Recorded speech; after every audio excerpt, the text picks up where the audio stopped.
ನನ್ನ ಹೆಸರು ಸ್ವಾತಿ. ಮದುವೆಯಾಗಿ ಕೇವಲ 1 ವಾರ ಮಾತ್ರ ಕಳೆದಿತ್ತು.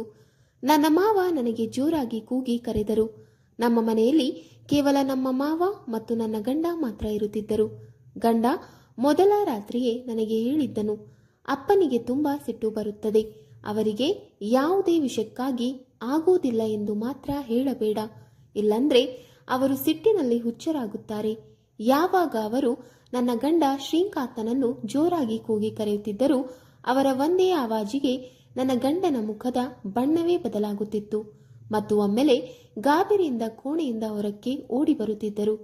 ನನ್ನ ಗಂಡ ಮಾವನಿಗೆ ಈ ರೀತಿ ಹೆದರುತ್ತಿರುವುದನ್ನು ನೋಡಿ ನನಗೂ ಕೂಡ ಮಾವನನ್ನು ಕಂಡರೆ ತುಂಬಾ ಹೆದರಿಕೆ ಆಗುತ್ತಿತ್ತು ಮತ್ತು ಸಿಟ್ಟಿನಲ್ಲಂತೂ ಅವರು ತುಂಬಾನೇ ಡೇಂಜರ್ ಆಗಿ ತೋರುತ್ತಿದ್ದರು. ಬೆಳಿಗ್ಗೆ ಶ್ರೀಕಾಂತ್ ಹೇಳಿದನು, ಇಂದು ನಾವು ಎಲ್ಲಾದರೂ ಹೊರಗಡೆ ಸುತ್ತಾಡಲು ಹೋಗೋಣ ಎಂದಾಗ ನನಗೆ ತುಂಬಾ ಖುಷಿಯಾಗಿತ್ತು. ಅದೇ ವೇಳೆ ನನ್ನ ಮಾವ ನನ್ನ ಗಂಡನನ್ನು ಕೂಗಿ ಕರೆದರು. ಆಗ ಶ್ರೀಕಾಂತ್ ತಕ್ಷಣ ಕೋಣೆಯಿಂದ ಹೊರ ಹೋದರು. ಹೊರಗಡೆ ಮಾವನ ಕೂಗಾಟ ರಂಪಾಟ ಕೇಳುತ್ತಿತ್ತು. ಮಾವ ಹೇಳುತ್ತಿದ್ದರು, 3 ದಿನ ಮದುವೆಯ ಗಡಿಬಿಡಿ ನಡೆದು ಹೋಯಿತು. ಫ್ಯಾಕ್ಟರಿಯಲ್ಲಿ ನಿನ್ನ ಅನುಪಸ್ಥಿತಿಯಿಂದ ನಮಗೆ ಎಷ್ಟು ಲಾಸ್ ಆಗಬಹುದು ಎಂಬ ಕನಿಷ್ಠ ಜ್ಞಾನವಾದರೂ ನಿನಗೆ ಇದೆಯಾ? ಇಂದು ಕೂಡ ನೀನು ರಜೆ ಹಾಕಿ ಮನೆಯಲ್ಲಿಯೇ ಕುಳಿತುಕೊಂಡೆ ಅಂದರೆ ಅಷ್ಟೇ. ಈಗಿನಿಂದಲೇ ಫ್ಯಾಕ್ಟರಿಗೆ ಹೋಗು. ಫ್ಯಾಕ್ಟರಿಯ ಎಲ್ಲ ಕೆಲಸಗಾರರು ಸರಿಯಾಗಿ ಕೆಲಸ ಮಾಡುವಂತೆ ನೋಡಿಕೋ. ನಿನಗೆ ಮದುವೆ ಮಾಡಿರುವುದು ನೀನು ಕೋಣೆಯೊಳಗೆ ಸೇರಿಕೊಂಡಿರುವುದಕ್ಕೆ ಅಲ್ಲ. ಮತ್ತು ನಿನ್ನ ಪತ್ನಿಗೂ ಹೇಳು, ಅವಳು ಅಡುಗೆ ಕೋಣೆಯ ಜವಾಬ್ದಾರಿಯನ್ನು ನಿಭಾಯಿಸಲು, ಅವಳ ಅಧಿಕ ಪ್ರಸಂಗವನ್ನು ಸಹಿಸಿಕೊಳ್ಳಲು. ಈ ಮನೆಯಲ್ಲಿ ಮತ್ತೆ ಬೇರಾರು ಹೆಂಗಸರು ಇಲ್ಲ. ಇದನ್ನು ಕೇಳಿ ನನಗೆ ತುಂಬಾ ಕೋಪ ಬಂದಿತ್ತು. ನಮ್ಮ ಮದುವೆಯಾಗಿ ಕೇವಲ 1 ವಾರವಾಗಿದೆ. ಈ 1 ವಾರದಲ್ಲಿ ನಾನೇ ಎಲ್ಲ ಕೆಲಸ ಮಾಡುತ್ತಿದ್ದೆ. ಅದರಲ್ಲೂ ನನ್ನ ಮಾವ ನನ್ನ ತಪ್ಪುಗಳನ್ನು ಹುಡುಕುತ್ತಿದ್ದರು. ಶ್ರೀಕಾಂತನು ನನಗೆ ಪ್ರೀತಿಯಿಂದ ತಿಳಿ ಹೇಳಿದನು, ಅಪ್ಪನ ಯಾವುದೇ ಮಾತುಗಳನ್ನು ಮನಸ್ಸಿಗೆ ಹಚ್ಚಿಕೊಳ್ಳಬೇಡ. ಇಡೀ ದಿನ ನಾನು ಇದೇ ಯೋಚನೆಯಲ್ಲಿ ಮುಳುಗಿದೆ. ಇಂದು ನನ್ನ ಮಾವ ಏಕೆ ಹೀಗೆ ನಡೆದುಕೊಂಡರು? ಮನೆಯಲ್ಲಿ ತುಂಬಾ ಗಲಾಟೆ ಮಾಡಿದ್ದರು. ನನಗೆ ತುಂಬಾ ಗಾಬರಿಯಾಗಿತ್ತು. ಶ್ರೀಕಾಂತ್ ಕೋಣೆಗೆ ಬಂದಾಗ ಅವನ ಮುಖ ಬಾಡಿತ್ತು ಮತ್ತು ಹೇಳಿದ, ಸ್ವಾತಿ, ಕ್ಷಮೆ ಇರಲಿ, ನಾನು ಈಗ ಫ್ಯಾಕ್ಟರಿಗೆ ಹೋಗಬೇಕು. ಆಗ ನಾನು ಹೇಳಿದೆ, ಪರವಾಗಿಲ್ಲ, ಹೊರಗಡೆ ಸುತ್ತಾಡಲು ನಾವು ಮತ್ತೆಂದಾದರೂ ಹೋಗೋಣ. ನಾನು ಕೂಡ ಏನೂ ಆಕ್ಷೇಪ ಮಾಡಲಿಲ್ಲ. ಆಗ ಶ್ರೀಕಾಂತ್ ತನ್ನ ಫ್ಯಾಕ್ಟರಿಗೆ ಹೊರಟು ಹೋದನು. ನಾನು ಕೂಡ ಅಡುಗೆ ಕೋಣೆಗೆ ಬಂದು ಒಲ್ಲದ ಮನಸ್ಸಿನಿಂದ ಪಾತ್ರೆಯನ್ನು ವಾಶ್ ಮಾಡತೊಡಗಿದೆ. ಅದೇ ದಿನ ನಾನು ಮನೆಯ ಅಡುಗೆಯನ್ನು ಸಹ ಮಾಡಿದೆ. ಮನೆಯ ಎಲ್ಲ ಕೆಲಸಗಳನ್ನು ನಾನೇ ಮಾಡಬೇಕಾಗಿತ್ತು. ನನ್ನ ಮಾವ ಕೆಲಸದಾಳಿಗೂ ಸಹ ಹೇಳಿದನು, ಸೊಸೆ ಮನೆಗೆ ಬಂದ ಮೇಲೆ ಸ್ವಚ್ಛತೆಯನ್ನು ಕೂಡ ಅವಳೇ ಮಾಡಬೇಕು. ಹಾಗಾಗಿ ನಾನು ಇಡೀ ಮನೆಯನ್ನು ಕ್ಲೀನ್ ಮಾಡಿದೆ. ಸುಸ್ತಾಗಿ ನನ್ನ ಕೋಣೆಗೆ ನಾನು ಹೋಗುತ್ತಿರುವಾಗ ಮಾವ ಕೂಗಿ ಕರೆದರು. ಆಗ ನಾನು ದುಪ್ಪಟ್ಟ ಸರಿಯಾಗಿ ಹೊಯ್ದುಕೊಂಡು ಅವರ ಕೋಣೆಗೆ ಹೋದೆ ಮತ್ತು ಅವರಿಗೆ ಹೇಳಿದೆ, ಅಪ್ಪಾಜಿ, ಏನು ಬೇಕಿತ್ತು ಎಂದಾಗ ಅವರು ನನ್ನನ್ನು ಅಡಿಯಿಂದ ಮುಡಿಯವರೆಗೆ ನೋಡಿ ವಿಚಿತ್ರವಾಗಿ ನನ್ನ ನೋಡುತ್ತಾ, ಹಾಲು, ನನಗೆ ಕುಡಿಯಲು ಹಾಲು ಬೇಕು ಎಂದು ಹೇಳಿದರು. ನನ್ನ ದುಪ್ಪಟ್ಟದ ಎದೆಯ ಭಾಗದಲ್ಲಿ ಸ್ವಲ್ಪ ಸರಿದಿತ್ತು. ಅವರು ಅಲ್ಲಿಯೇ ನೋಡುತ್ತಿದ್ದರು. ತಕ್ಷಣ ನಾನು ನನ್ನ ದುಪ್ಪಟ್ಟವನ್ನು ಸರಿ ಮಾಡಿಕೊಳ್ಳುತ್ತಾ ಕೋಣೆಯಿಂದ ಹೊರಬಂದೆ. ನನ್ನ ಮಾವನ ಈ ನಡವಳಿಕೆ ನನಗೆ ವಿಚಿತ್ರವೆನಿಸಿತು. ಮಾವ ಯಾವಾಗಲೂ ತಂದೆಯ ಸ್ಥಾನದಲ್ಲಿರುತ್ತಾರೆ. ಒಬ್ಬ ತಂದೆ ಯಾವಾಗಲೂ ಮಗಳನ್ನು ಅಡಿಯಿಂದ ಮುಡಿಯವರೆಗೆ ಈ ರೀತಿ ನೋಡುವುದಿಲ್ಲ. ನನ್ನ ಎದೆ ಜೋರಾಗಿ ಬಡಿದುಕೊಳ್ಳುತ್ತಿತ್ತು. ನಾನು ಫ್ರಿಡ್ಜ್ ಓಪನ್ ಮಾಡಿದೆ. ಗ್ಲಾಸಿನಲ್ಲಿ ಹಾಲನ್ನು ತುಂಬಿಕೊಂಡು ದುಪ್ಪಟ್ಟವನ್ನು ಸರಿಯಾಗಿ ಹೊತ್ತುಕೊಂಡು ನನ್ನ ಮಾವನ ಕೋಣೆಗೆ ಬಂದೆ. ಕೋಣೆಯಲ್ಲಿದ್ದ ಟೇಬಲ್ ಮೇಲೆ ಹಾಲಿನ ಗ್ಲಾಸನ್ನು ಇಟ್ಟೆ.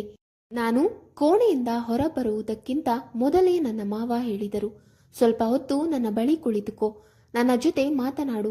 ಮನೆಯಲ್ಲಿ ಈಗ ನಿನ್ನನ್ನು ಬಿಟ್ಟರೆ ಬೇರೆ ಯಾರೂ ಇರುವುದಿಲ್ಲ. ನಾನು ತುಂಬಾ ದಿನಗಳಿಂದ ಮನೆಯಲ್ಲಿ ಒಬ್ಬನೇ ಇರುತ್ತಿದ್ದೇನೆ. ಒಬ್ಬನೇ ಇದ್ದು ನನಗೆ ಬೋರ್ ಆಗುತ್ತಿದೆ. ಇದನ್ನು ಕೇಳಿ ನಾನು ತುಂಬಾ ಚಿಂತೆಗೊಳಗಾದೆ. ನನ್ನ ಮಾವನ ಕೋಣೆಯಲ್ಲಿ ಕೇವಲ ಒಂದೇ ಬೆಡ್ ಇತ್ತು. ಕುಳಿತುಕೊಳ್ಳಲು ಬೇರೆ ಯಾವ ಕುರ್ಚಿಯೂ ಇರಲಿಲ್ಲ. ಆದ್ದರಿಂದ ನಾನು ಅಸಹಾಯಕಳಾಗಿ ಬೆಡ್ನ ಬದಿಯಲ್ಲಿ ಕುಳಿತುಕೊಳ್ಳಬೇಕಾಯಿತು. ಅವರು ನನ್ನೊಂದಿಗೆ ಅದು ಇದು ಮಾತನಾಡತೊಡಗಿದರು. ಆದರೆ ಅವರು ಹಾಲಿನ ಗ್ಲಾಸನ್ನು ಬಾಯಿಗೆ ಇಟ್ಟ ತಕ್ಷಣವೇ ಅದನ್ನು ಹೊರತೆಗೆದರು ಮತ್ತು ಹೇಳಿದರು, ಇಷ್ಟೊಂದು ತಣ್ಣಗಿರುವ ಹಾಲು ನನಗೆ ಬೇಡ, ನನಗೆ ಬಿಸಿಯಾದ ಹಾಲೆಂದರೆ ತುಂಬಾ ಇಷ್ಟ ಎಂದು ಹೇಳುತ್ತಾ ಅವರ ಕೆಟ್ಟ ದೃಷ್ಟಿಯನ್ನು ನನ್ನ ದೇಹದ ಮೇಲೆ ಬೀರಿದರು. ಅವರ ಆ ದೃಷ್ಟಿಯನ್ನು ನಾನು ಎದುರಿಸಲಾಗದೆ ಒಂದು ರೀತಿಯ ಸಂದಿಗ್ಧದಲ್ಲಿ ಸಿಲುಕಿಕೊಂಡೆ. ನನ್ನ ಹಸ್ತ ಬೆವರು ತೊಡಗಿತ್ತು. ಮುಖದ ಮೇಲೆ ಬೆವರು ಮೂಡಿತ್ತು ಮತ್ತು ಹೇಳಿದರು, ಹೋಗು, ಇದನ್ನು ಬಿಸಿ ಮಾಡಿ ತೆಗೆದುಕೊಂಡು ಬಾ. ನಾನು ಅವರು ನೀಡಿದ ಗ್ಲಾಸನ್ನು ಹಿಡಿದುಕೊಂಡು ಎದ್ದು ನಿಂತೆ. ಮಾವ 3 ದಿನದಿಂದ ಗಂಡ ಮನೆಯಲ್ಲಿರುವಾಗ ತುಂಬಾ ಸಿಟ್ಟಾಗಿ ಮಾತನಾಡುತ್ತಿದ್ದರು. ಆಗ ಶ್ರೀಕಾಂತ್ ಮನೆಯಲ್ಲಿ ಇರುತ್ತಿದ್ದರು. ಆದರೆ ಇಂದು ಅವರ ಏರು ಧ್ವನಿ ಇರಲಿಲ್ಲ. ತುಂಬಾ ನಿಧಾನವಾಗಿ ಮಾತನಾಡುತ್ತಿದ್ದರು. ಅವರು ಹಿಂದಿನ 3 ದಿನಗಳ ಮಾವನಂತೆ ತೋರುತ್ತಿರಲಿಲ್ಲ. ಆಗ ಅವರು ಶ್ರೀಕಾಂತ್ ಜೊತೆ ಜೋರಾಗಿ ಕೂಗಾಡುತ್ತಾ ಸಿಟ್ಟಿನಿಂದ ಮಾತನಾಡುತ್ತಿದ್ದರು. ಶ್ರೀಕಾಂತನಿಗೆ ಬೈಯುತ್ತಿದ್ದರು. ನಾನು ಹಾಲನ್ನು ಬಿಸಿ ಮಾಡಿಕೊಂಡು ಮಾವನ ಬಳಿ ತೆಗೆದುಕೊಂಡು ಬಂದೆ. ನಾನು ಹಾಲಿನ ಗ್ಲಾಸನ್ನು ತಂದು ಅವರಿಗೆ ನೀಡುತ್ತಿದ್ದಾಗ ಗ್ಲಾಸಿನ ಜೊತೆ ನನ್ನ ಕೈಯನ್ನು ಕೂಡ ಹಿಡಿದುಕೊಂಡರು. ನನಗೆ ಒಂದು ರೀತಿಯ ಮುಜುಗರವಾದಂತೆ ಆಯಿತು. ನಾನು ತಕ್ಷಣ ಕೈಯನ್ನು ಹಿಂದಕ್ಕೆ ತೆಗೆದುಕೊಳ್ಳಬೇಕೆಂದಾಗ ಅವರು ನನ್ನ ಕೈಯನ್ನು ಬಿಟ್ಟರು. ನಾನು ತಕ್ಷಣ ನನ್ನ ಕೋಣೆಗೆ ಬರತೊಡಗಿದೆ. ಆಗ ಅವರು ಹೇಳಿದರು, ಹೊರಗೆ ಏಕೆ ಹೋಗುತ್ತಿದ್ದೀಯಾ? ಇಲ್ಲಿ ಬಾ, ಕುಳಿತುಕೋ, ನನ್ನಲ್ಲಿ ಮಾತನಾಡು. ಈ ಒಂಟಿತನವೆಂಬ ಸರ್ಪ ನನ್ನನ್ನು ಇನ್ನೂ ಹೆಚ್ಚು ಕುಗ್ಗಿಸುತ್ತಿದೆ. ಹೀಗೆ ಹೇಳುತ್ತಾ ಅವರು ದೀರ್ಘ ಉಸಿರು ಎಳೆದುಕೊಂಡರು. ಈಗ ನನಗೆ ಇನ್ನೂ ಗಾಬರಿಯಾಗತೊಡಗಿತು. ಅವರ ಮಾತು ಕೇಳಿ ನನಗೆ ಏನು ಮಾಡಬೇಕು ಗೊತ್ತಾಗಲಿಲ್ಲ. ಮತ್ತೆ ಹೇಳಿದರು, ನೀನು ಮದುವೆ ದಿನ ಕೆಂಪು ಸೀರೆಯನ್ನು ತೊಟ್ಟಿದ್ದೆಯಲ್ಲ, ಅದು ತುಂಬಾ ಚೆನ್ನಾಗಿ ಇತ್ತು. ಇಂದು ಸಂಜೆ ಕೂಡ ನೀನು ಅದೇ ಸೀರೆಯನ್ನು ಧರಿಸಿಕೊ, ತುಂಬಾ ಸುಂದರವಾಗಿ ಕಾಣುತ್ತೀಯ ಎಂದು ಹೇಳಿದರು. ಇದನ್ನು ಕೇಳಿ ನನಗೆ ಮತ್ತೆ ಮುಜುಗರವಾಯಿತು. ಶ್ರೀಕಾಂತ್ ನನಗೆ ಇದನ್ನೆಲ್ಲವನ್ನು ಹೇಳಬೇಕಾಗಿತ್ತು. ಆದರೆ ತಂದೆ ಸ್ಥಾನದಲ್ಲಿರುವ ಮಾವ ಈ ರೀತಿ ಹೇಳಬಾರದಿತ್ತು. ಈ ರೀತಿ ಅವರು ನನಗೆ ಪ್ರತಿದಿನ ಹೇಳಲು ಶುರು ಮಾಡಿದರು. ಶ್ರೀಕಾಂತ್ ಫ್ಯಾಕ್ಟರಿಗೆ ಹೋಗುತ್ತಿದ್ದರು. ಮಾವ ನನ್ನನ್ನು ಅವರ ಕೋಣೆಗೆ ಕರೆಯುತ್ತಿದ್ದರು. ನನ್ನನ್ನು ವಿಚಿತ್ರವಾಗಿ ನೋಡುತ್ತಿದ್ದರು ಮತ್ತು ನಾನು ಹಾಲು ಕುಡಿಯಬೇಕು ಎನ್ನುತ್ತಿದ್ದರು. ನನಗೆ ಹಾಲನ್ನು ಬಿಸಿ ಮಾಡಿಕೊಡು ಬಾ ಎನ್ನುತ್ತಿದ್ದರು. ನಾನು ಹಾಲನ್ನು ತೆಗೆದುಕೊಂಡು ಹೋಗಿ ನೀಡುವಾಗ ನನ್ನ ಕೈಯನ್ನು ಹಿಡಿದುಕೊಳ್ಳುತ್ತಿದ್ದರು. ನನ್ನ ಬಳಿ ಕುಳಿತುಕೋ, ನನ್ನೊಂದಿಗೆ ಮಾತನಾಡು ಎನ್ನುತ್ತಿದ್ದರು. ನಾನಾದರೂ ಅವರೊಂದಿಗೆ ಏನೂ ಮಾತನಾಡಬೇಕಾಗಿತ್ತು. ನಾನು ಕೆಲಸವಿದೆ ಎಂದು ಹೇಳಿ ಅಲ್ಲಿಂದ ಅವರಿಂದ ತಪ್ಪಿಸಿಕೊಳ್ಳುತ್ತಿದ್ದೆ. ಅಡುಗೆ ಮಾಡಬೇಕು, ಪಾತ್ರೆ ತೊಳೆಯಬೇಕು ಎಂದೆಲ್ಲ ಕಾರಣ ನೀಡಿ ಅವರ ಕೋಣೆಯಿಂದ ನಾನು ತಪ್ಪಿಸಿಕೊಂಡು ಬರುತ್ತಿದ್ದೆ. ವಾಸ್ತವದಲ್ಲಿ ನನಗೆ ಇದೆಲ್ಲ ಹಿಡಿಸುತ್ತಿರಲಿಲ್ಲ. ಈಗ ನನ್ನ ಮನ ಒಂದು ಸಂದಿಗ್ಧದಲ್ಲಿ ತೇಲಾಡುತ್ತಿತ್ತು. ಶ್ರೀಕಾಂತನೊಂದಿಗೆ ಈ ವಿಷಯವನ್ನು ಹೇಳಬೇಕೆಂದು ಅಂದುಕೊಂಡೆ. ಆದರೆ ಅವನೊಂದಿಗೆ ಹೇಗೆ ಮಾತು ಶುರು ಮಾಡಬೇಕು ಎಂದು ಅರ್ಥವಾಗುತ್ತಿರಲಿಲ್ಲ. ಶ್ರೀಕಾಂತಂತೂ ತನ್ನ ತಂದೆಯ ಮುಂದೆ ನಡುಗುತ್ತಿದ್ದನು. ಒಂದು ಶಬ್ದವನ್ನು ತಂದೆಯ ಮೇಲೆ ಹೇಳುತ್ತಿರಲಿಲ್ಲ. ತಲೆ ಬಗ್ಗಿಸಿಕೊಂಡು ಆಯ್ತಪ್ಪ ಆಯ್ತಪ್ಪ ಎನ್ನುತ್ತಿದ್ದ. ಒಂದು ದಿನ ನಾನು ಅಡುಗೆ ಕೋಣೆಯಲ್ಲಿ ಕೆಲಸ ಮಾಡುತ್ತಿದ್ದಾಗ ಮಾವ ಆಕಸ್ಮಿಕವಾಗಿ ಕಿಚನ್ ರೂಮ್ಗೆ ಬಂದರು. ಹಿಂದಿನಿಂದ ಹಿಡಿದುಕೊಂಡರು. ಹಿಂದಿನಿಂದ ಅವರದು ಎದ್ದು ನಿಂತಿದಂತೆ ತೋರುತ್ತಿತ್ತು ಮತ್ತು ಟೇಬಲ್ ಕಡೆ ನನ್ನನ್ನು ಜೋರಾಗಿ ನೂಕಿದರು. ನಾನು ಹೇಗೋ ಅವರಿಂದ ತಪ್ಪಿಸಿಕೊಂಡು ನನ್ನ ಕೋಣೆಗೆ ಓಡಿ ಬಂದೆ. ನನ್ನ ಕೋಣೆಯ ಬಾಗಿಲನ್ನು ಮುಚ್ಚಿಕೊಂಡು ಬೆಡ್ ಮೇಲೆ ಕುಳಿತುಕೊಂಡೆ. ಈಗ ನಾನು ಏನೂ ಮಾಡಬೇಕೆಂಬ ಗೊಂದಲದಲ್ಲಿದ್ದೆ. ನನ್ನ ಇಡೀ ದೇಹ ನಡುಗುತ್ತಿತ್ತು. ಒಂದು ದಿವಸ ಶ್ರೀಕಾಂತ್ ತುಂಬಾನೇ ಮೂಡಿನಲ್ಲಿ ಇದ್ದ. ಅವನು ರಾತ್ರಿ ಬಂದ ತಕ್ಷಣ ಕೋಣೆಯ ಬಾಗಿಲನ್ನು ಚೆನ್ನಾಗಿ ಮುಚ್ಚಿರಲಿಲ್ಲ. ನನ್ನನ್ನು ಜೋರಾಗಿ ಹಿಡಿದು ಪ್ರೀತಿಸಲು ಶುರು ಮಾಡಿದ. ನನ್ನ ತುಟಿಗಳನ್ನು ಕಚ್ಚುತ್ತಾ ನನಗೆ ಸಹ ಮೂಡ್ ಬರುವ ಹಾಗೆ ಮಾಡುತ್ತಿದ್ದ. ನಾನು ಕೂಡ ಅವನಿಗೆ ಸಹಕರಿಸುತ್ತಿದ್ದೆ. ಅವನು ನನ್ನ 2 ಎದೆಗಳನ್ನು ಹಿಡಿದು ಜೋರಾಗಿ ಒತ್ತಲು ಶುರು ಮಾಡಿದ. ನಾನು ಸುಖ ಅನುಭವಿಸುತ್ತಿದ್ದೆ. ಆದರೆ ನನಗೆ ಬಾಗಿಲ ಹತ್ತಿರ ಯಾರೋ ನಿಂತು ಒಳಗಡೆ ಇಣುಕುತ್ತಿದ್ದಾರೆ ಎಂದು ಅನಿಸಿತು. ನಾನು ಚೆನ್ನಾಗಿ ನೋಡಿದಾಗ ನನ್ನ ಮಾವ ಅಲ್ಲಿ ನಿಂತು ಎಲ್ಲವನ್ನು ನೋಡುತ್ತಿದ್ದರು. ನಾನು ಅವರಿಗೆ ನೋಡಿರುವುದು ಅವರಿಗೆ ತಿಳಿದು ಶ್ರೀಕಾಂತ್ ಅಂತ ಜೋರಾಗಿ ಕೂಗಿದರು. ನನ್ನ ಗಂಡ ಅಂಜಿಕೊಂಡು ರೂಮಿನಿಂದ ಓಡಿ ಹೋದ. ನನ್ನ ಮಾವ ಈ ರೀತಿಯಲ್ಲಿ ಮಾಡಬಹುದು ಎಂದು ನಾನು ಎಂದಿಗೂ ಎನಿಸಿರಲಿಲ್ಲ. ನನ್ನ ಕಣ್ಣಿಂದ ಕಣ್ಣೀರು ಬಂತು. ನಾನು ಇದರ ಬಗ್ಗೆ ಶ್ರೀಕಾಂತನಿಗೆ ಹೇಳಬೇಕು ಎಂದು ನಿರ್ಧಾರ ಮಾಡಿದೆ. ಮರುದಿನ ನಾನು ಬೆಳಿಗ್ಗೆಯಿಂದ ಸಂಜೆಯವರೆಗೂ ಯಾವುದೇ ಕೆಲಸ ಮಾಡಿರಲಿಲ್ಲ. ನನ್ನನ್ನು ನಾನೇ ಕೋಣೆಯಲ್ಲಿ ಬಂದು ಮಾಡಿಕೊಂಡಿದ್ದೆ. ಹಲವಾರು ಬಾರಿ ಮಾವ ಬಾಗಿಲನ್ನು ಬಡಿದಿದ್ದರು. ನನಗೆ ಹಸಿವಾಗಿದೆ, ನನಗೆ ಊಟ ಕೊಡು ಎನ್ನುತ್ತಿದ್ದರು. ಆದರೂ ನಾನು ಅವರಿಗೆ ಏನನ್ನು ನೀಡಲಿಲ್ಲ. ನನ್ನ ಜಾಗದಲ್ಲಿ ಬೇರೆ ಯಾರೇ ಇದ್ದರೂ ಹೀಗೆ ಮಾಡುತ್ತಿದ್ದರು. ರಾತ್ರಿ ಆಗುತ್ತಿದ್ದಂತೆ ನನ್ನ ಕೋಣೆಯ ಬಾಗಿಲನ್ನು ಜೋರಾಗಿ ಬಡಿದರು. ಮನೆಗೆ ಶ್ರೀಕಾಂತ್ ಬಂದಿದ್ದನ್ನು ಸ್ವಾತಿ ಬಾಗಿಲು ತೆರೆ, ನಿನಗೇನು ಹುಚ್ಚು ಹಿಡಿದಿದೆಯಾ?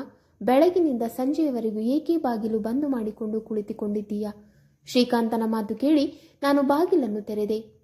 ನಾನು ಬಾಗಿಲನ್ನು ತೆರೆಯುತ್ತಿದ್ದಂತೆ ಅಪ್ಪ ಮಗ ಇಬ್ಬರು ಸಿಟ್ಟಿನಿಂದ ನನ್ನನ್ನು ನೋಡುತ್ತಿದ್ದರು ಮತ್ತು ಶ್ರೀಕಾಂತ್ ಹೇಳಿದನು, ನಿನಗೆ ಸ್ವಲ್ಪ ಆದರೂ ನಾಚಿಕೆ ಮಾನ ಮರ್ಯಾದೆ ಇದೆಯಾ? ನನ್ನ ಅಪ್ಪ ಇಲ್ಲಿ ಹಸಿವಿನಿಂದ ಸಾಯುತ್ತಿದ್ದಾರೆ. ನೀನು ಇವರಿಗೆ ಒಂದು ತುತ್ತು ಅನ್ನವನ್ನು ಸಹ ನೀಡಲಿಲ್ಲ. ಇವರಿಗೆ ಶುಗರ್ ಇರುವುದು ನಿನಗೆ ಗೊತ್ತಿದೆ ತಾನೇ? ಅವರ ಆರೋಗ್ಯ ಕೆಟ್ಟರೆ ಇದಕ್ಕೆ ಯಾರು ಜವಾಬ್ದಾರರು? ಆಗ ನಾನು ಹೇಳಿದೆ, ಅವರ ಜವಾಬ್ದಾರಿ ನಿರ್ವಹಿಸಲು ನನ್ನಿಂದ ಸಾಧ್ಯವಿಲ್ಲ. ಅದಕ್ಕಾಗಿ ಬೇರೆ ಯಾರನ್ನಾದರೂ ನೇಮಿಸುವುದು ಉತ್ತಮ. ನಾನು ಇಷ್ಟು ಹೇಳುತ್ತಿದ್ದಂತೆ ಶ್ರೀಕಾಂತ್ ಸಿಟ್ಟಿನಿಂದ ನನ್ನ ಮೇಲೆ ಕೂಗಾಡತೊಡಗಿದನು. ಸ್ವಲ್ಪವಾದರೂ ನಿನಗೆ ಬುದ್ಧಿ ಬೇಡ್ವಾ? ಇದರ ಬೆನ್ನಲ್ಲೇ ಮಾವ ಕೂಡ ಹೇಳಿದರು, ನೋಡಿದ್ದೀಯಲ್ಲ ಮಗ, ಇನ್ನು ಮದುವೆಯಾಗಿ 1 ವಾರ ಕೂಡ ಕಳೆದಿಲ್ಲ, ಆಗಲೇ ನಿನ್ನ ಹೆಂಡತಿ ತನ್ನ ನಿಜ ರೂಪವನ್ನು ತೋರಿಸಲು ಶುರು ಮಾಡಿದ್ದಾಳೆ. ನನಗೆ ಮೊದಲೇ ಗೊತ್ತಿತ್ತು, ಈ ಹುಡುಗಿಯರು ಮದುವೆಯಾದ ಮೇಲೆ ಹೀಗೆ ಮಾಡುತ್ತಾರೆ. ಕುಟುಂಬದಿಂದ ಬೇರೆಯಾಗಲು ಮೊದಲೇ ಕನಸು ಕಂಡಿರುತ್ತಾರೆ. ಆಗ ನನ್ನ ಗಂಡ ಹೇಳತೊಡಗಿದನು, ಸ್ವಾತಿ, ಇಂದು ಹೇಳಿದ್ದು ಹೇಳಲಾಯಿತು. ಒಂದು ವೇಳೆ ಮತ್ತೆ ಇದೇ ಮುಂದುವರೆದರೆ ನಿನ್ನ ಕೈಯಲ್ಲಿ ವಿಚ್ಛೇದನ ಪೇಪರ್ ನೀಡಿ ನಿನ್ನನ್ನು ತವರು ಮನೆಗೆ ಕಳುಹಿಸುತ್ತೇನೆ. ಇದನ್ನು ಕೇಳುತ್ತಿದ್ದಂತೆ ನನ್ನ ಮುಖ ಬೆಳಚಿಕೊಂಡಿತ್ತು. ಏಕೆಂದರೆ ನನ್ನ ಅಪ್ಪನಿಗೆ ನಾವು 5 ಜನ ಹುಡುಗಿಯರು. ಅವರು ತುಂಬಾ ಸಂಸ್ಕಾರವಂತರಾಗಿದ್ದರು. ತುಂಬಾ ಕಷ್ಟಪಟ್ಟು ಅವರು ಒಂದೊಂದೇ ಪೈಸೆಯನ್ನು ಕೂಡಿಟ್ಟು ಒಬ್ಬೊಬ್ಬ ಹುಡುಗಿಯರ ಮದುವೆಯನ್ನು ಮಾಡುತ್ತಿದ್ದರು. ನನ್ನ ಅಮ್ಮನು ಕೂಡ ನಾನು ಮದುವೆಯಾಗಿ ಗಂಡನ ಮನೆಗೆ ಹೊರಡುವಾಗ ಹೇಳಿದರು, ನೋಡು ಸ್ವಾತಿ, ಗಂಡನ ಮನೆಯಲ್ಲಿ ಜಗಳವಾಡಿ ತವರ ಮನೆಗೆ ಬರಬೇಡ. ಮಾವ ಮತ್ತು ಗಂಡನ ಎಲ್ಲ ಮಾತುಗಳನ್ನು ಸರಿಯಾಗಿ ಪಾಲಿಸು ಮತ್ತು ನಿನ್ನ ಮನೆ ಒಡೆದು ಹೋಗದಂತೆ ನೋಡಿಕೋ. ಆದರೆ ಮಾವನ ಇಷ್ಟದಂತೆ ನನ್ನಿಂದ ನಡೆದುಕೊಳ್ಳಲು ಸಾಧ್ಯವಿರಲಿಲ್ಲ. ಮಾವನ ಇಂತಹ ಕೆಟ್ಟ ನಡವಳಿಕೆಗಳು ದಿನ ಕಳೆದಂತೆ ಹೆಚ್ಚಾಗತೊಡಗಿದವು. ಆ ಸಮಯದಲ್ಲಿ ಶ್ರೀಕಾಂತ್ ಎಷ್ಟೊಂದು ಕೋಪಗೊಳ್ಳುತ್ತಿದ್ದಾನೆ ಎಂದರೆ, ನಾನು ಅವನಿಗೆ ಮಾವನ ಬಗ್ಗೆ ಏನೇ ಕಂಪ್ಲೇಂಟ್ ನೀಡಿದರೂ ನಾನೇ ಸುಳ್ಳು ಹೇಳುತ್ತಿದ್ದೇನೆ ಎಂದು ಉಲ್ಟಾ ನನಗೆ ಬೈಯುತ್ತಿದ್ದನು. ನಾನು ನನ್ನ ಗಂಡನಿಗೂ ಮರು ಉತ್ತರ ನೀಡುತ್ತಿರಲಿಲ್ಲ. ನನ್ನ ಕೋಣೆಗೆ ಹೋಗಿ ಬೆಡ್ ಮೇಲೆ ಕುಳಿತುಕೊಂಡೆ. ಆಗ ಮಾವ ಹೇಳತೊಡಗಿದರು, ಶ್ರೀಕಾಂತ್, ಇವಳಿಗೆ ಕೊನೆಯ ಬಾರಿ ತಿಳಿಸಿ ಹೇಳು. ಇವಳ ತಲೆಯನ್ನು ಸರಿ ಮಾಡು. ಅಲ್ಲದೆ ಹೋದರೆ ನಾನು ಇವಳ ಅಮ್ಮನ ಬಳಿ ಹೋಗಿ ಮಾತನಾಡುತ್ತೇನೆ. ಅವಳ ಅಪ್ಪನಿಗೆ ಹೋಗಿ ಹೇಳುತ್ತೇನೆ, ನಿಮ್ಮ ಮಗಳಿಗೆ ಸರಿಯಾಗಿ ಬುದ್ಧಿ ಕಲಿಸಿ ಎಂದು ಅವರ ಅಪ್ಪನಿಗೆ ಹೋಗಿ ಹೇಳುತ್ತೇನೆ ಎಂದು ಮಾವ ಸಿಟ್ಟಿನಿಂದ ಅಲ್ಲಿಂದ ಹೋದರು. ನಾನು ಆಗ ಸಿಟ್ಟಿನಿಂದ ನನ್ನ ಮಾವನ ಕಡೆ ನೋಡಿದೆ. ಆಗ ಶ್ರೀಕಾಂತ್ ಹೇಳಿದನು, ನಿನಗೆ ಇಲ್ಲಿ ಅಂತಹ ಯಾವ ಪ್ರಾಬ್ಲಮ್ ಆಗುತ್ತಿದೆ? ಈ ಮನೆ 8-10 ಜನರು ಇರುವ ಸಂಸಾರದ ಮನೆಯೇ? ಕೇವಲ 2 ಸಂಭಾಲಿಸಲು ನಿನ್ನಿಂದ ಆಗುತ್ತಿಲ್ಲವೇ? ನನಗೆ ಒಬ್ಬನೇ ಅಪ್ಪನಿದ್ದಾನೆ, ಅಮ್ಮನೂ ಇಲ್ಲ, ಅಣ್ಣ ತಂಗಿಯೂ ಇಲ್ಲ. ಇಂಥ ಫ್ಯಾಮಿಲಿ ದೊರೆಯಲಿ ಅಂತ ಎಲ್ಲ ಹುಡುಗಿಯರು ಬಯಸುತ್ತಾರೆ. ಇಲ್ಲಿ ಅವರಿಗೆ ಅಂತಹ ಜವಾಬ್ದಾರಿ ಇರುವುದಿಲ್ಲ.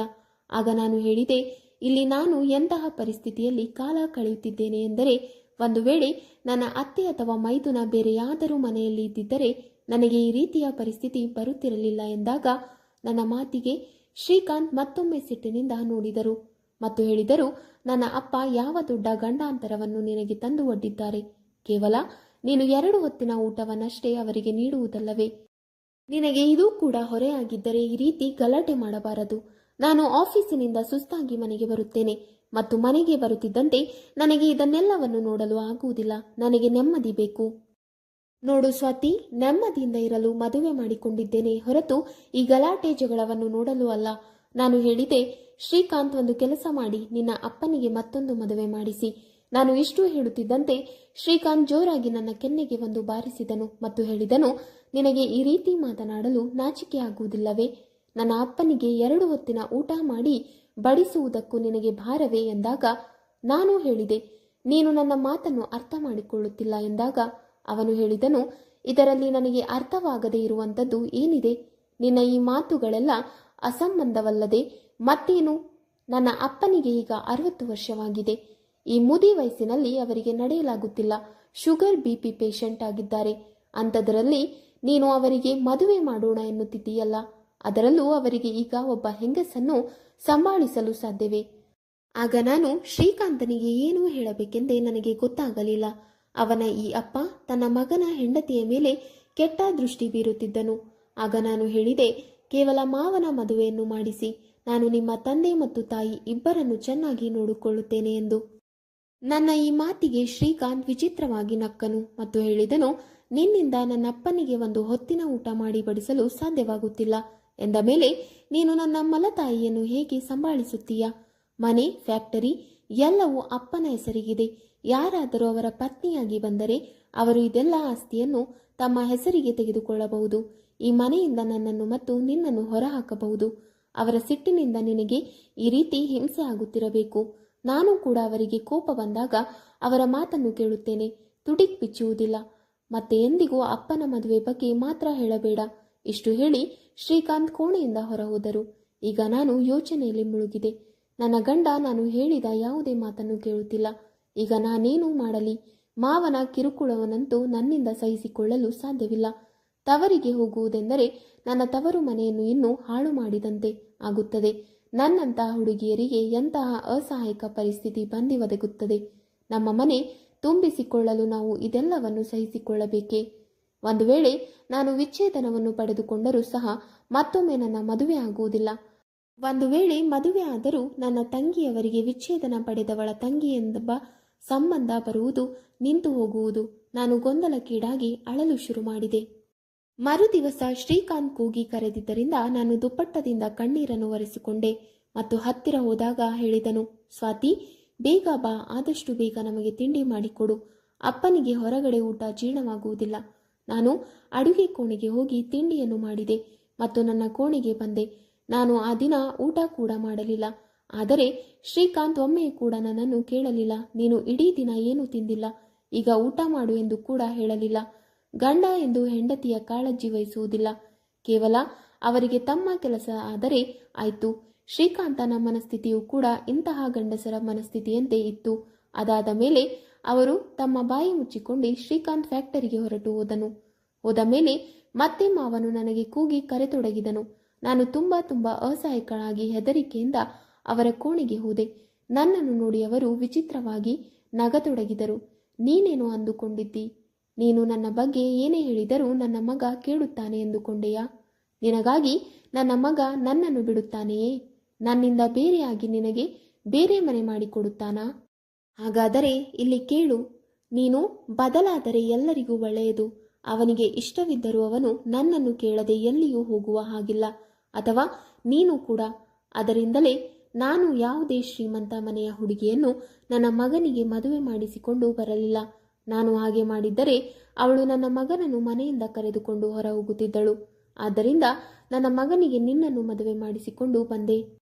ನನಗೆ ನಿನ್ನ ಅಪ್ಪನ ಪರಿಸ್ಥಿತಿ ಗೊತ್ತಿತ್ತು.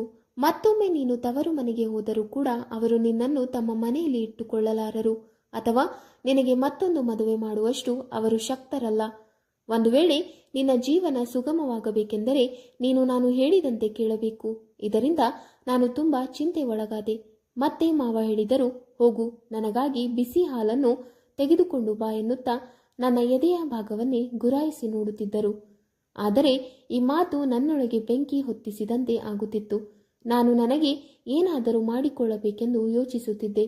ಇಂತಹ ಕೆಟ್ಟ ಮತ್ತು ನಡತೆಗೆಟ್ಟ ಜೀವನ ನನ್ನಿಂದ ಸಹಿಸಿಕೊಳ್ಳಲು ಸಾಧ್ಯವಾಗಲಿಲ್ಲ. ಈಗ ನಾನು ಹಾಲನ್ನು ಮಾವನ ಕೋಣೆಯ ಒಳಗಿಟ್ಟು ಹೊರಗೆ ಬಂದು ಬಿಡುತ್ತಿದ್ದೆ.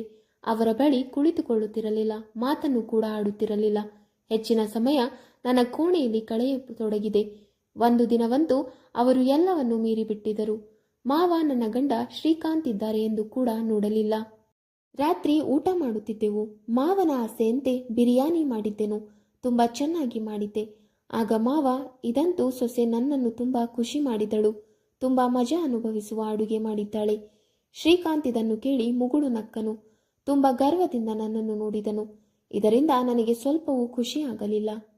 ಮಾವ ತುಂಬ ಗರ್ವದಿಂದ ಜೇಬಿನಿಂದ 2,000 ರೂಪಾಯಿಗಳನ್ನು ತೆಗೆದು ನನಗೆ ನೀಡಿದರು ಮತ್ತು ಹೇಳಿದರು, ಇದನ್ನು ತೆಗೆದುಕೋ, ಇದು ನಿನ್ನ ಬಹುಮಾನ, ಇದನ್ನು ಇಟ್ಟುಕೋ. ಆದರೆ ನಾನು ಇದನ್ನು ತಿರಸ್ಕರಿಸಿದೆ ಮತ್ತು ಹೇಳಿದೆ, ನನ್ನ ಜವಾಬ್ದಾರಿಯನ್ನು ನಾನು ನಿಭಾಯಿಸುತ್ತಿದ್ದೇನೆ, ನನಗೆ ಇದೆಲ್ಲ ಬೇಡ ಎಂದು ತಿರಸ್ಕರಿಸಿದಾಗ ಶ್ರೀಕಾಂತ್ ನನ್ನನ್ನು ಗುರಾಯಿಸಿ ತೊಡಗಿದನು ಮತ್ತು ಹೇಳಿದನು, ಅಪ್ಪ ಖುಷಿಯಿಂದ ಕೊಡುತ್ತಿದ್ದಾರೆ, ಬೇಡ ಎಂದು ಹೇಳಬೇಡ, ತೆಗೆದುಕೋ. ನನಗೆ ಇಷ್ಟವಿಲ್ಲದಿದ್ದರೂ ನಾನು 2,000 ರೂಪಾಯಿಗಳನ್ನು ತೆಗೆದುಕೊಂಡೆ.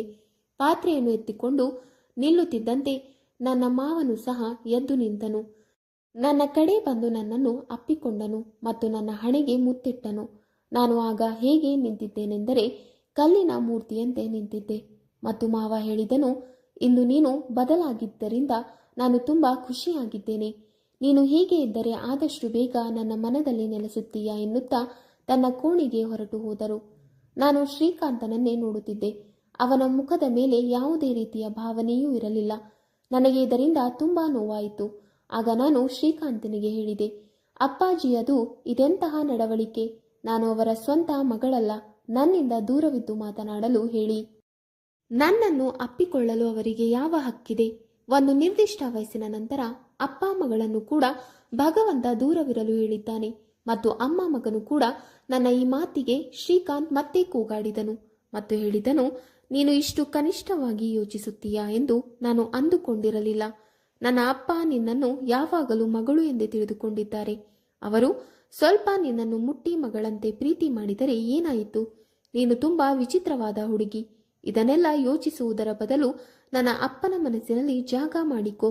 ಪ್ರತಿಯೊಂದು ಮಾತಿಗೂ ನೀನು ಆಕ್ಷೇಪ ಎತ್ತುತ್ತೀಯ. ಅವನು ನನ್ನನ್ನು ಗುರಾಯಿಸುತ್ತಾ ಸಣ್ಣನಾಗಿ ಮಾತನಾಡುತ್ತಿದ್ದನು. ಮತ್ತೆ ಹೇಳಿದನು, ನಿನ್ನೆಲ್ಲ ಮಾತುಗಳನ್ನು ಅಪ್ಪ ಕೇಳಿಸಿಕೊಳ್ಳಲಿಲ್ಲ. ಅದಕ್ಕೆ ನೀನು ಖುಷಿಪಡು. ಇಲ್ಲ ಅಂದರೆ ನಾನು ನಿನಗೆ ಕೊನೆಯ ಬಾರಿ ತಿಳಿ ಹೇಳುತ್ತಿದ್ದೇನೆ. ಸ್ವಾತಿ, ಅಪ್ಪನೊಂದಿಗೆ ನಿನ್ನ ನಡವಳಿಕೆಗಳನ್ನು ಸುಧಾರಿಸಿಕೊ. ನನಗೆ ಬೆರಳು ತೋರಿಸಿ ಎಚ್ಚರಿಕೆ ನೀಡಿದನು. ಆಗ ನಾನು ಹೇಳಿದೆ, ಶ್ರೀಕಾಂತ್, ನಾನು ಇಲ್ಲಿಯವರೆಗೆ ಸಹಿಸಿಕೊಂಡಿದ್ದು ಸಾಕು. ಇನ್ನು ಮುಂದೆ ನಾನು ಸಹಿಸಿಕೊಳ್ಳಲು ಸಾಧ್ಯವಿಲ್ಲ. ಒಂದು ಕೆಲಸ ಮಾಡು, ನನಗೆ ಒಂದು ತೊಟ್ಟು ವಿಷವನ್ನು ತಂದುಕೊಡು. ಇಲ್ಲ ಅಂದರೆ ನಿನ್ನ ಅಪ್ಪನ ಮದುವೆ ಮಾಡಿಸು ಎಂದು ಹೇಳಿ ನಾನು ಕೋಣೆಯೊಳಗೆ ಹೊರಟು ಹೋದೆ. ಸ್ವಲ್ಪ ಹೊತ್ತಿನ ನಂತರ ಹೊರಗಡೆ ಬಾಗಿಲು ಅಂದರೆ ಮೇನ್ ಡೋರ್ ಇಂದ ಬೆಲ್ ಆಯಿತು ಮತ್ತು ಹೊರಗಡೆ ಕೂಗಾಟ ಚೀರಾಟ ಕೇಳಿಸಿತು. ನಾನು ಕೋಣೆಯಿಂದ ಹೊರಗಡೆ ಬಂದಾಗ ನನಗೆ ಒಬ್ಬ ಮೈದುನ ಇದ್ದಾನೆ ಎಂದು ತಿಳಿಯಿತು. ಅವನು ವಿದೇಶಕ್ಕೆ ಓದಲು ಹೋಗಿದ್ದ. ಅವನು ಮರಳಿ ಬಂದಿದ್ದಾನೆ. ಜೊತೆಗೆ ಅವನ ಮದುವೆ ಕೂಡ ಆಗಿತ್ತು. ನನ್ನ ಮೈದುನ ಅಲ್ಲೇ ಮದುವೆ ಮಾಡಿಕೊಂಡಿದ್ದ. ಮಾವ ಅವನ ಮೇಲೆ ಸಿಟ್ಟು ಮಾಡಿಕೊಂಡಿದ್ದರು. ಆದ್ದರಿಂದ ಅವನಿಗೆ ಮನೆಗೆ ಬರಲು ಅವಕಾಶ ಮಾಡಿಕೊಟ್ಟಿರಲಿಲ್ಲ. ಶ್ರೀಕಾಂತ್ ತನಗೆ ತಮ್ಮನಿದ್ದಾನೆ ಎಂದು ಕೂಡ ನನಗೆ ಒಂದು ಬಾರಿ ಕೂಡ ಹೇಳಿರಲಿಲ್ಲ. ನಾನು ಅವರಿಬ್ಬರು ಗಂಡ ಹೆಂಡತಿಯರನ್ನು ನೋಡಿ ಚಕಿತಳಾದೆ. ಮಾವ ಇನ್ನು ಸಿಟ್ಟಿನಲ್ಲಿಯೇ ಇದ್ದರು ಮತ್ತು ಹೇಳಿದರು, ನೀನು ಒಂದು ವೇಳೆ ನಿನಗೆ ಇಷ್ಟ ಬಂದ ಹಾಗೆ ನೀನು ಮದುವೆ ಮಾಡಿಕೊಂಡಿದ್ದೆ ಎಂದರೆ ಅವಳನ್ನು ಮನೆಗೆ ಏಕೆ ಕರೆದುಕೊಂಡು ಬಂದೆ? ನೀನು ಅಲ್ಲೇ ಇರಬೇಕಾಗಿತ್ತು. ಆಗ ನನ್ನ ಮೈದುನ ಕೈ ಜೋಡಿಸಿ ಕ್ಷಮೆ ಕೇಳತೊಡಗಿದನು. ಮತ್ತೆ ಶ್ರೀಕಾಂತ್ ಕೂಡ ಹೇಳಿದನು, ಅಪ್ಪ, ಒಮ್ಮೆ ತಮ್ಮನನ್ನು ಕ್ಷಮಿಸಿಬಿಡು. ಏನಾಗಬೇಕಿತ್ತೋ ಅದು ನಡೆದು ಹೋಗಿದೆ. ಶ್ರೀಧರನಿಗೆ ಪ್ರೀತಿಯಿಂದ ಮನೆಗೆ ಬರಮಾಡಿಕೊಳ್ಳಿ ಎಂದಾಗ ಎಲ್ಲವೂ ತಿಳಿಯದಂತಾಗಿ ಸದ್ಯದ ಪರಿಸ್ಥಿತಿಯಲ್ಲಿ ಈಗ ಮನೆಗೆ ತಂಗಿ ಕೂಡ ಬಂದಿದ್ದಳು. ಅವಳು ತುಂಬಾ ಸುಂದರವಾಗಿದ್ದಳು. ನನಗೆ ತುಂಬಾ ಖುಷಿಯಾಗಿತ್ತು. ಏಕೆಂದರೆ ಈಗ ಮನೆಯಲ್ಲಿ ನಾನು ಏಕಾಂಗಿಯಲ್ಲ. ನನಗೊಬ್ಬಳು ತಂಗಿ ಬಂದಿದ್ದಾಳೆ. ಅವಳು ತುಂಬಾ ಹರಟೆ ಹೊಡೆಯುವ ಸ್ವಭಾವದ ಹುಡುಗಿಯಾಗಿದ್ದಳು. ನನ್ನ ಜೊತೆ ಚೆನ್ನಾಗಿ ಹೊಂದಿಕೊಂಡಿದ್ದಳು.